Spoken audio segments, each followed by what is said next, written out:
I just want to ask a sincere question. Kamu semua faham tak subjek ni? Because you are coming from different discipline. Kamu okey tak? Faham, Doktor. Faham. Then that's good. Because dulu sikit-sikit faham. Faham sikit-sikit. Assignment tu bolehlah sikit-sikit. Boleh lah. Okay lah. I know it's hard for you. Not hard but rather than challenging for you. Because orang kata jiwa kamu more or less kepada bahasa Arab, communication and all that. But who knows, you will be, yelah ilmu dekat universiti ni, nama pun universiti. Jadi dia a bit universe. We hope that you can pick up something from here, not only about passing. I'm sure you will pass the subject, tak ada yang fail pun buat assignment and everything. Tapi apabila kamu berada di luar sana, hope that somehow or rather you can do a bit of connection what we have learned in any subject, including this subject lah. Kenapa saya cakap macam itu? Kerana during my time in UiTM tahun 2000 lebih, our elective kita boleh pilih tapi saya ini kadang-kadang jenis lambat, kata tinggal bas lah, tinggal boat lah, tinggal kereta api. I was forced to take education psychology from Faculty of Education as my elective, and I still remember the code of that subject, EDU 555. And EDU 555 is the core or the higher level subject for Faculty of Education. Saya budak accounting student. I was forced to take that sebab yang lain dah penuh. Dan yang mengajar pula adalah profesor. You just imagine the expectation. Kita ni kalau boleh nak maintain lah the CGPA and all that. Dan apatah lagi elective ni, tak nak the elective spoils our academic achievement kan. Tapi that professor masih berpegang kepada whatever I teach is based on the discipline. I expect certain competencies level to understand that ilmu lah. So that's why. Okay guys. Today we will discuss about managing startup in what we call it a rapid growth industry. Rapid growth industry. Rapid growth industry, that means that industry at the time of discussion expanding so well. Expanding so well. Dulu kan, early 1990s, 1990-an, the rapid growth industry would be the electronic, E&E, electric and electronic industry in Malaysia lah. Saya ambil konteks Malaysia. Whereby masa tu ayalah kamu pun tak ni lagi.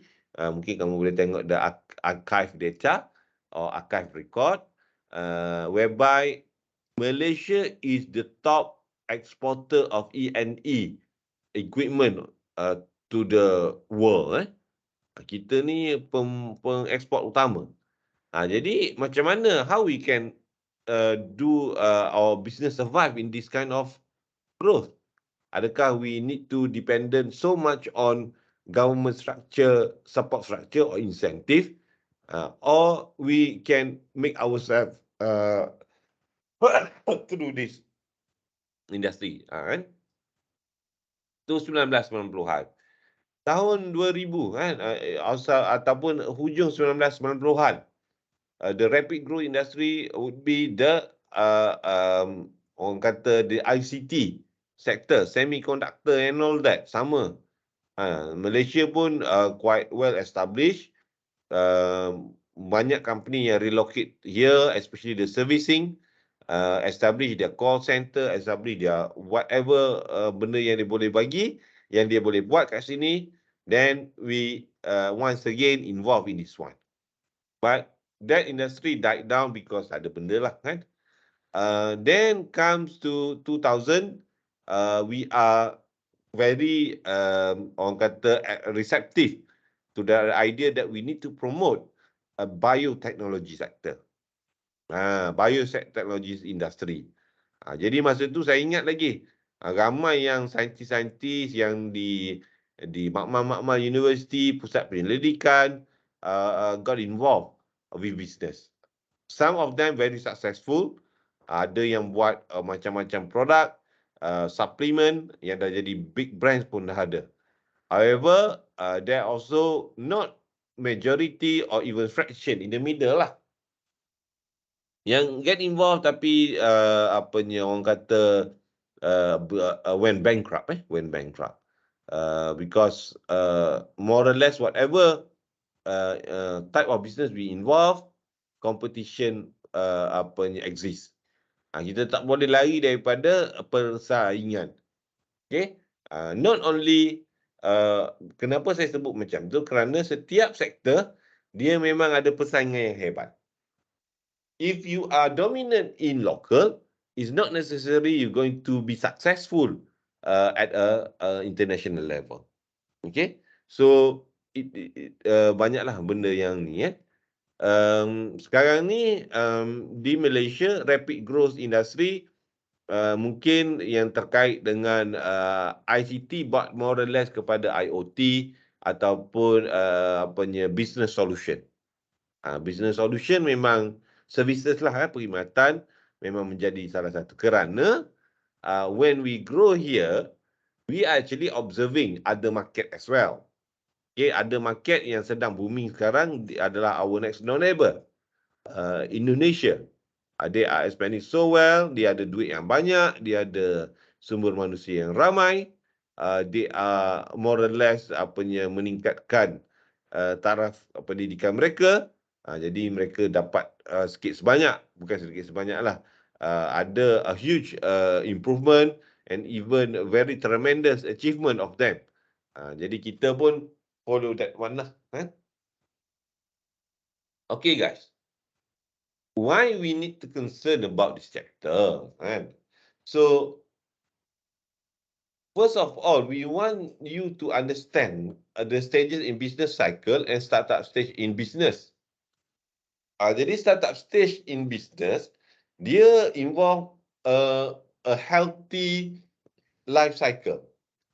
Dia ada startup ataupun pre-startup ideation, nanti kita tengok. Lepas tu dia dah start, organisasi dah start, dia pun cuba expanding, growth, then suddenly decline, ataupun if not, they will prolong their existence. Okay. Kenapa business life cycle ni penting? Salah satunya juga, we want you to understand that at the end of the cycle, you must have a exit strategy. Tak boleh attached to the brand. Sometimes we are not open to any changes. When we are not open to any changes, that means we do it ordinarily, whereby other people dah way advanced, dah banyak benda lah kan. Okay. Salah satu benda yang saya nak sebenarnya yang konsep Amazon groceries tu kan, yang macam 7-Eleven yang tak ada orang tu, kita ambil je, dia dah kita boleh scan sendiri. Tapi Amazon pun tak expand benda tu, mungkin sebab mahal sikit kot, tak apalah. Tapi di Kelantan ni self checkout pun tak ni kalau mungkin di Lembah Kelang, di certain period, certain location, you can do your payment once you dah habis shopping for your groceries and all that, pergi kat counter, dah boleh self checkout but in Kelantan not yet. Second is to identify type of startup maaf saya, identify type of startup cost involved during the startup stage. Jadi apakah cost-cost yang terlibat dalam startup stage ni? Nanti kita tengok. Next is to identify the nature and type of rapid growth industry. Yang ni menarik. Rapid growth industry ni, we must know that there are very huge prospect. However, adalah syarat-syarat ataupun sekatan-sekatan yang berlaku terhadap sektor ini, because they don't want you to get involved and make profit. Dia nak monopoli. Fourth is to understand the blue ocean and red ocean strategy. Yang ni telahan, kepercayaan ataupun falsafah lama. Agak lama dah, not 100 years, but I think about 20 years, 15 years. Ocean and red, blue ocean and red ocean. When we are talking about red ocean, is actually we are talking about a saturated market, market yang dah tepu. And then blue ocean is about expanding or creating or entering another market. Yang ni yang dinamakan non-consumption uh, non-consumption market lah, yang belum jadi lagi customer kita, then we can consider to apply a blue ocean strategy. Okay, guys. Basically yang ni dah berulang-ulang kali kita tengok, whereby you can understand, I think, whatever we want to have, it must start with environmental scanning. Yang involve the evaluation, then assessment of external and internal condition. Then there's a strategy formulation, whereby we try to make sense of the existence of the organization, lepas tu ada objective, then you proceed with strategies and also policies. Then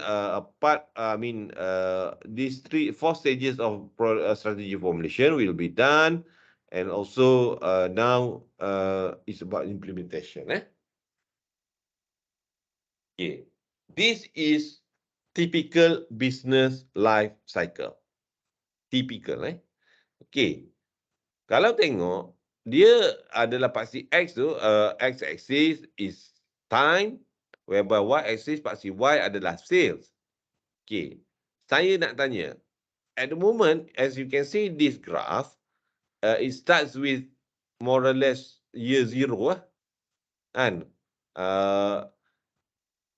Introduction tu kan. Bagi kamu, dia business life cycle ni, dia perlu macam ni ataupun boleh bermula dari awal lagi? Sebelum tu lagi? Anyone? Bermula apa, Doktor? Okay, business Dari life cycle, awal. kalau kamu tengok tu, dia seolah-olah bermula pada T kosong. Time kosong kan? Time kosong tu tak start lagi lah. Tapi soalan saya adalah, adakah kamu setuju sebenarnya business life cycle perlu bermula awal lagi pada tu?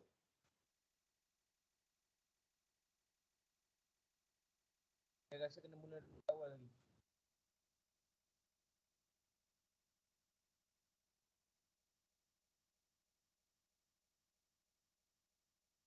Saya rasa kena mula daripada awal lagi.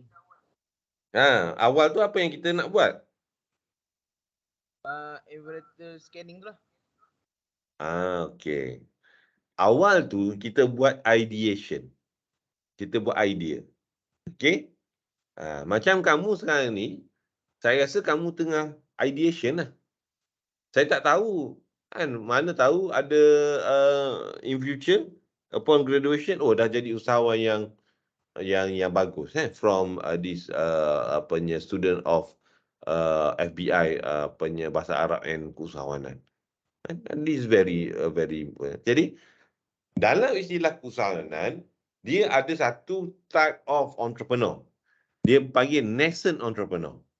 Nascent ni dia tak lahir pun lagi. Dia dia dalam kandungan lah, ingatlah. That's the word lah, dalam kandungan. Di mana mereka masih menilai, memerhatikan dan juga berfikir. If I want to involve in a business, become an entrepreneur, apa benda yang saya kena buat? Apa benda yang saya kena ada? Apa benda yang saya kena access? That is what we call it business life cycle sebelum itu. Cuma apa yang kamu tengok sekarang dekat slide tu, saya drop kejap, adalah we are talking about apa yang kita bercakap. Iaitu, hang on a second, untuk exchange benda ni, okay. We are talking about formation of business entity. Okay? Business entity. Sebab kalau tengok, kalau kat bawah ni, kosong, bayangkanlah berapa, if you start a business, you dah start sewa bangunan, premis, dah ada account dengan e-learning pula, e-campus, e-commerce and everything, I would expect you to do the sales rather than try to refine your idea. Nampak tak? That's my argument of business life cycle lah. But anyway, this is a typical one. You can see introduction, low sales, high cost, no profit lah selalunya lah. Yang ni pun nak kata running at loss, yes. Maksudnya, at introduction life cycle, you are subsidizing the business. You are subsidizing, that means you are trying to think about survivability at the moment. So, in introduction, most of the entrepreneur will get used to the system. That will get used to the system. Then dia akan go to growth. Growth, yang ni hopefully akan ada increasing in sale, cost reduction. Okay. Kenapa penting reducing cost ini? Here at a growth life cycle ataupun growth cycle, we expect they have a good knowledge or technical know-how dalam business yang dia buat. Okay. That means if they are able to do more efficient process, they will do it. Okay. To reducing cost. And we expect make some profit. Then moves to maturity, constant sale, reducing cost and increasing profit. Okay lah, everything is happy. And believe it or not, satu syarikat sebenarnya, they try to have this maturity stage as soon as possible. Okay, right? Then dia then terus kepada declining lah, declining, reducing cost of sale, reducing sale, constant cost and reducing profit. Yang ni kenapa berlaku? Kerana mungkin dekat growth ataupun kat maturity tu, the technique, business technique and business process that has been in place no longer kita katakan relevant. No longer relevant.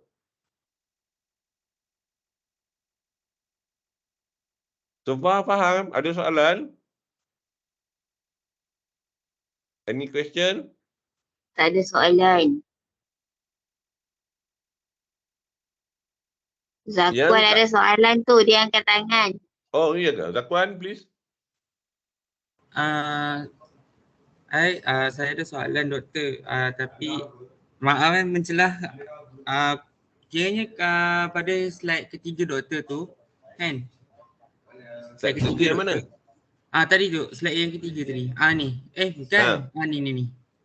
Itu yang strategi dengan strategi formulation and strategi implementation and evaluation and control tu, kita orang kena, maksudnya macam saya tengok sini atas saya punya justification saya ni macam kena masuk dalam kita punya laporan sebab macam nak nampak flow bisnes tu kan. So kiranya macam sebab macam sekarang ni kita orang, macam kepada saya tak nampak sangat hala tuju kita orang buat assignment ni. So kalau kita masukkan ni boleh ke doktor? Sebagai apa menerangkan bisnes entrepreneur tu. Okay, boleh. Terima kasih doktor. Right, good. Okay. Now, yang ni saya go into detail sikit lah. Okay, kalau kita tengok dekat startup, strategies for introduction of stage emphasize on a buyer focus, building on advertising, and increasing purchase frequency. Product development was seen as important activity. Dekat startup ni, everything berlaku secara high octane lah. High octane ni banyak benda yang berlaku kat startup ni. Kat sini lah nak build brand, kat sini lah nak get used with the operation, kat sini you want to understand the cost and everything lah, startup. Dan kalau boleh startup ni, kita tak nak dia lama-lama. Perhaps growth arrive as soon as possible. Okay? focus on strategic segmentation, building efficiency in production and marketing. Okay. Apa beza kalau kita tengok kan? Dekat growth dia kata focus on strategic segmentation. Strategic segmentation, that means you try to refine whatever your business idea that suits the market. Okay. Dekat startup ni tak apalah. Idea masih lagi sama-sama. But at a growth stage, we must think strategically to orang kata ascertain our establishment. The company's establishment. Kenapa kita ada kat sini? Masalah apa yang kita nak selesaikan? What's the process involved dalam ni? Sebab kita dah know inside of the organisation. Now we do a self-reflection about what have we done in startup and also at the ideation. Okay. Dan kat sinilah baru ada what we call it building efficiency in production. Dah start dah. Tak nak dah membazir ataupun tak nak dah ada lag time, no more learning, but actually doing it and keep on improving. Okay, boleh? Third, maturity, more complex, improving efficiency. Yeah. More complex, improving efficiency in process, reducing overall cost. Masa maturity ni, we assume we are facing at that time a lot of competition. Masa maturity ni. Kerana masa growth, masa tengah naik, orang akan observe what we are doing. What was our achievements. Okay?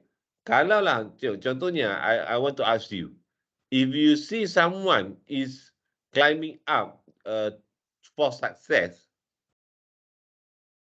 dan dia tengah orang kata naik kan, apa yang kamu rasa? How do you feel about him? Ataupun apa kamu rasa macam something like that. What's your observation on kalau lah kamu tu jumpa dengan someone ataupun syarikat yang sedang meningkat naik. That's the ayat. Dia memerlukan dia buat kerja yang keras lah. Okay. Lagi? Satu strategik dia tu berjaya. Alright. Yeah, you are right. And I just want to add, you might think that, I pun nak join juga ni. Kan? So, at the end of the growth stage, dia akan invite banyak competition. Banyak competition masuk. Kan? Ada yang genuine, ada yang tak genuine, hanya nak, whatever, involved in business, nak kau untung kan. But the way of they think and do in terms of how to kau untung itu, amat, orang kata ni, ada yang certain, dia masuk at growth stage, dia ada duit yang banyak, dia masuk, lepas tu dia exit. Dia tak tunggu maturity dah. Okay, ada yang juga macam tu. Okay, more complex, maturity, improving process and ni yang kamu boleh baca tu. And declining, a little work has been done regarding strategies leading to other high performance or decline at stage. Okay. Yang kat decline ni lah yang kamu kalau boleh catat sikit yang dinamakan the stage of recognizing the competitive advantage. Okay, competitive advantage adalah kat sini key dia.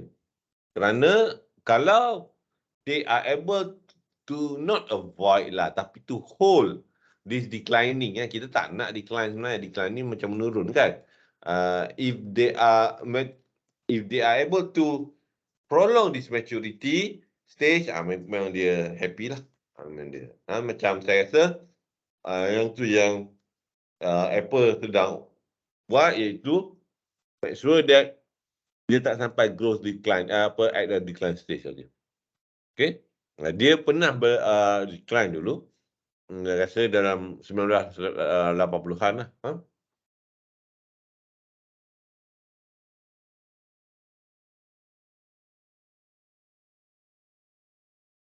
Siapa ada soalan? No sir, thank you.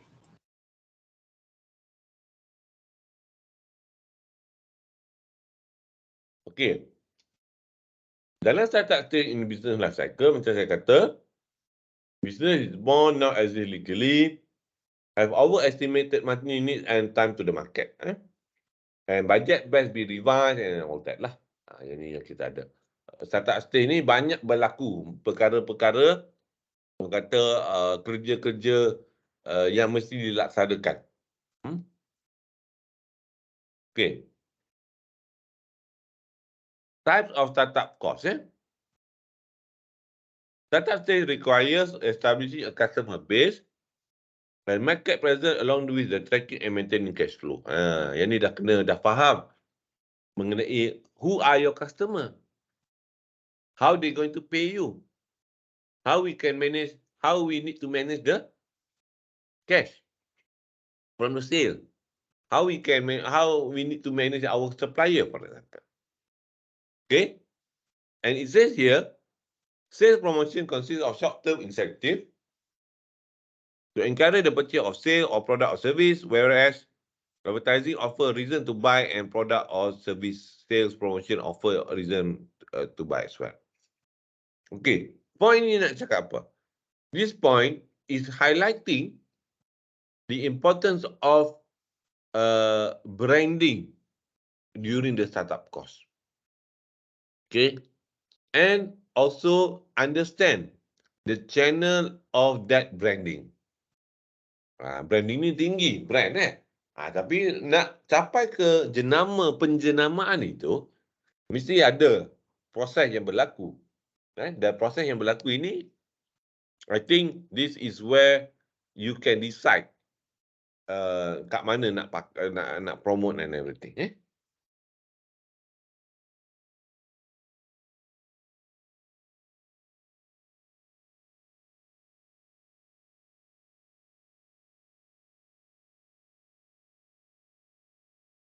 Ni strategi to commercialize a startup stage. Okay. Ini kita banyak cerita pasal startup ni sebab we assume a lot of startup is emerge, tapi ada juga yang cepat meninggal pula, matilah dia, died down. Okay. So dia ada what we call it rapid, slow, rapid lah, the strategy. Dan yang kita concern adalah the substance of this strategy, skimming and also penetration. Okay, rapid skimming, we believe that new product to be launched at a higher price and high promotion level. Okay, rapid skimming, yang ni yang Apple buat. Sebab masa Apple introduce, harga dia tak murah. Okay, harganya tak murah. Jadi, and dia punya promotion sophisticated.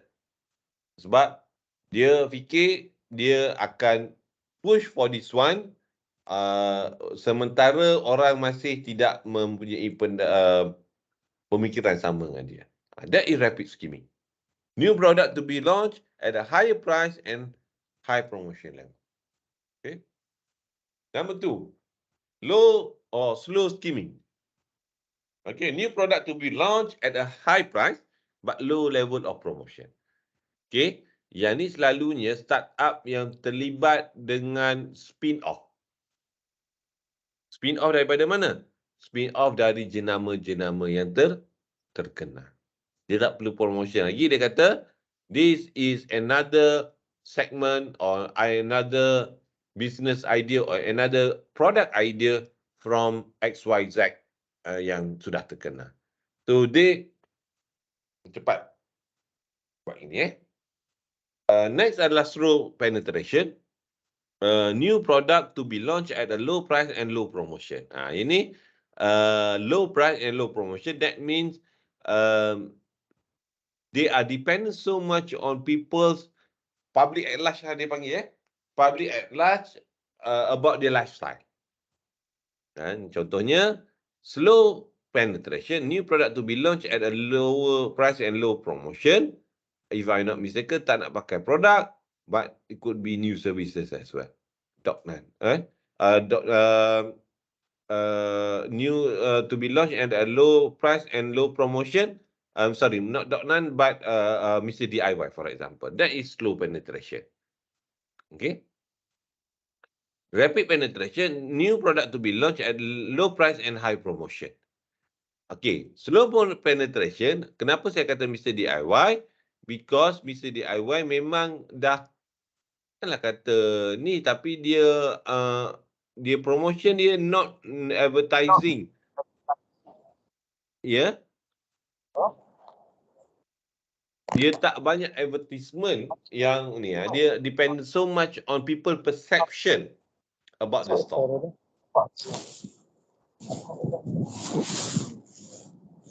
Rapid penetration, new product to be launched at a low price and high promotion. Ni kalau kita tengok low price in high promotion, we can see that the automobile industry. Automobile industry, kereta locally made, dia experience benda ni.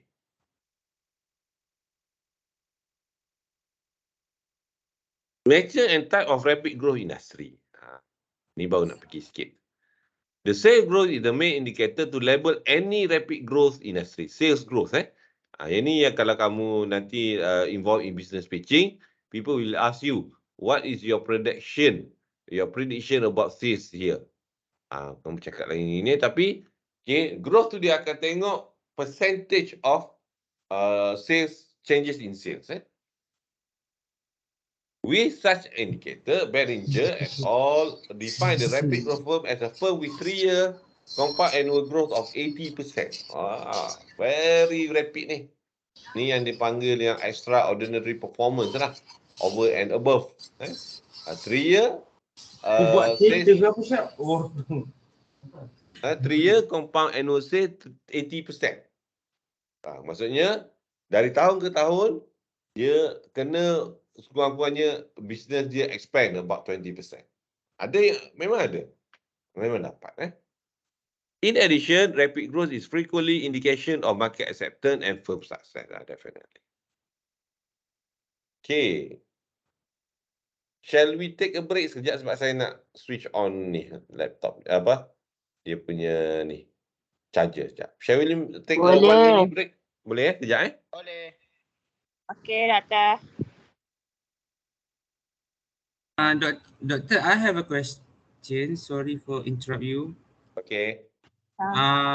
Boleh tak kalau doktor buka yang commercialized strategy tu? Metawan. Sorry doctor for your interruption previous. Okay je, no worries.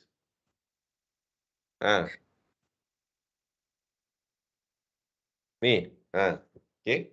Commercialized strategy like skimming process, penetrating semua tu. Like macam most of us kemungkinan besar akan interview yang local tau. So kiranya macam saya punya POV, saya rasa macam usahawan lokal ni diorang lebih kepada skimming. Skimming, okay. Skimming je. Saya tengok yang awal-awal buka bisnes tu dia akan buat promotion. Semua buat promotion, tapi how aggressive this promotion lah. Like macam dia low price, sebab ada yang setengah tu dia macam, contoh macam Steve Jobs, Apple, diorang offer the higher price, then diorang tiba-tiba dia akan jatuhkan price tu. Ada saya tengok yang part mana tadi tu yang punya tu. Tapi kalau macam saya punya POV, most of local entrepreneur diorang akan buat low price dulu. So okay, low price? Low price dulu, macam like promotion macam tu. Okay, kalau tengok penetration lah, low price. Penetration. Okay, kena tengoklah penetration slow ke rapid. Kalau dia slow, dua juga doktor. dia kalau kamu tengok dekat penetration, kalau dia low price, lepas tu dia low promotion.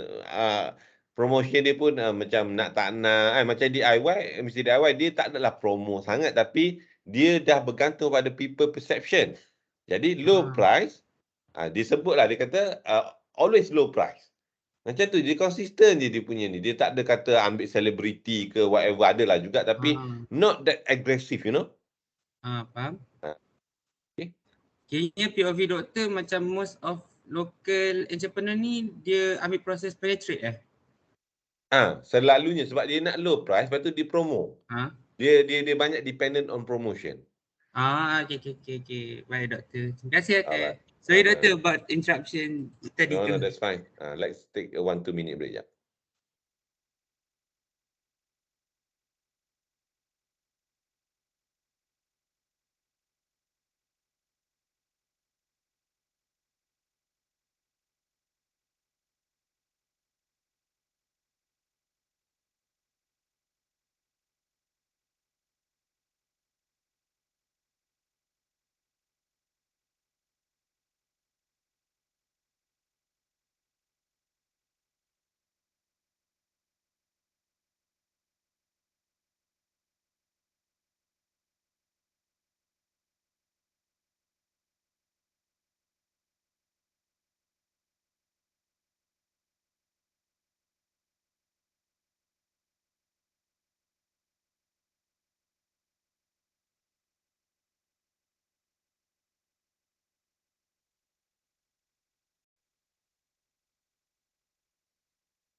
Okay.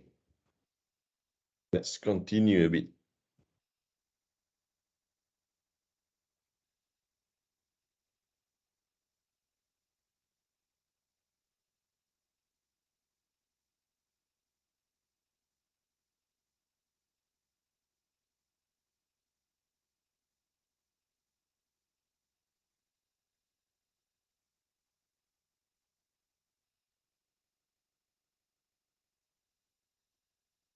Okay, now.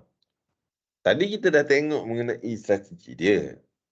Now we want to ascertain, kita nak tengok macam mana sebenarnya type of rapid growth industry ni kita tak tengok lah kan. In addition, rapid growth is frequently indication of market acceptance and firm success. Tu yang memang selalu kita terima lah, kan? Okay. These are several factors for a firm ability to achieve and maintain rapid growth. Okay, kita assume some organisation or business entity memang dia berada dalam ni. Tapi, how they survive in this rapid ni, kan? Sebab bila rapid, dia akan having a very rapid growth. Definitely people will start coming in and compete with you. Sebab they also want to have a market lah. Dia panggil dapat portion of that cake untuk dia dapatkan financial benefit juga. So HRM practices penting. Founder statistic, business practices and firm attributes. This is very important. Okay. HRM practice, kenapa penting? Why it is so important? Because some people believe that we are much dependent on system and AI. For me, I still look at the contribution or the influence of the human being, pekerja amat memainkan peranan. Because human, apa beza dengan yang lain, is a creativity and innovativeness lah of an individual. If they are creative, then dia boleh lawan up to AI pun tak boleh challenge lah. Okay. Founder characteristic, yang ni penting. For you to survive, for organisation to survive, founder must be able to be a very cekal lah. They are those who are really want something, a success lah maksudnya dalam that industry. Okay, firm attribute as well. How you do the marketing, how you do the branding and all that. Yang ni yang penting. And business practices ataupun dikenali sebagai business model pun boleh. Model apa yang kita nak pakai? Do we need something around model of outsourcing, for example, buat suruh orang lain buat, kita hanya buat marketing saja. That's kind of thing. Founder characteristic, apa yang cakap sini? A relationship between founder characteristic and firm growth is important for at least for 3 reasons. It is widely believed that the founder of firm places a lasting stamp on their companies that influence the culture and behavior of the firm. Investor and the other assess the potential of a new venture by evaluating the attribute of its founder, and launching a new firm is a challenging process. This is very, very true lah. Okay. Firm attribute, yang ni kita katakan two important attribute yang perlu ada dalam firm, a growth-oriented vision. That means we don't want to exist in a short period of time, but rather we are looking at, yang ni orang kata angan-angan lah, but this is how we can see the visionary of this growth-oriented vision. Angan-angan, we want to be in the market as long as we could. Memang pun ada. Even if you Google, memang ada. You can see 1 or 2 companies, especially from Japan, that existed long time ago. That have existed since long time ago. Jadi company gini, dia bukan fikir untuk buat 5-10 tahun, but rather than 20 to 60 years. And the organisation like this is not much dependent on the individual, but they are depending on individual capabilities. Kemahiran individu tapi bukan individu berkenaan. Business practices. Okay, several key business practices that typify successful rapid growth, creating unique value for customer, product superior or quality and innovation. So for me here, business practices is about you to be targeting at 3 elements. You want to have a different scope of product or services. Maksudnya banyak kan? The first one is scale. That means you are able to produce more. Satu. Yang kedua, scope. You are able to produce different kind of product. Itu pun bagus juga kan. Or even the third one is to improve the quality. Scale, scope, quality for this business practices. Boleh? HRM practice dah cerita lah tadi. Ni World Rapid Growth lah dulu. Yang ni 2020 kalau tengok tu, Global Respiratory Ventilator ni because nak achieve ni nak sampai dekat COVID dah kan. Ini boleh tengok lah. Okay, dimension of managing of rapid growth. Choose the right route to run. Convert strategy into clear execution agenda. Link execution agenda to the ground action and reinvent. Ni lah benda-benda yang macam ni. Okay. Boleh baca lah ini. Red Ocean pun boleh. Okay guys. So, Red Ocean. Yang ni saya akan conclude kat sini. Whereby, kalau kita tengok, we want to have a Red Ocean, Blue Ocean. Dia buat competition. Dia nak cerita. Kalau Red Ocean ni compete existing market space, beat the competition, exploit existing demand. So, you are confined to that market. Kalau Blue Ocean dia kata, create uncontested market, make competition irrelevant and all that lah. But, under Blue Ocean, you have time, you can Google and try to understand the concept of disruptive innovation. Nanti next lecture, siapa yang nak tahu lebih, baca dulu, then ask me lah. Sebab kamu kan pencari ilmu.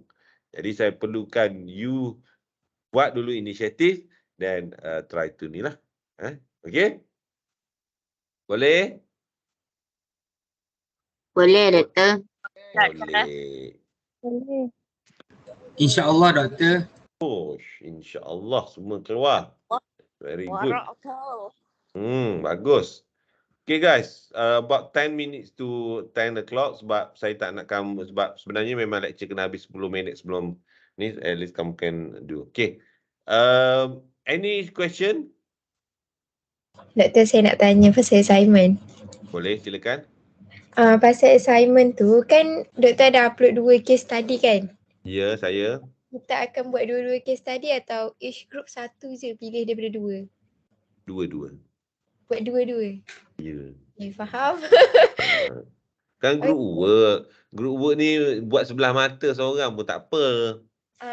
Kemudian doktor, saya nak tanya case study tu. Kan berdasarkan konten dengan dia punya question tu, kita kena orang kata apa?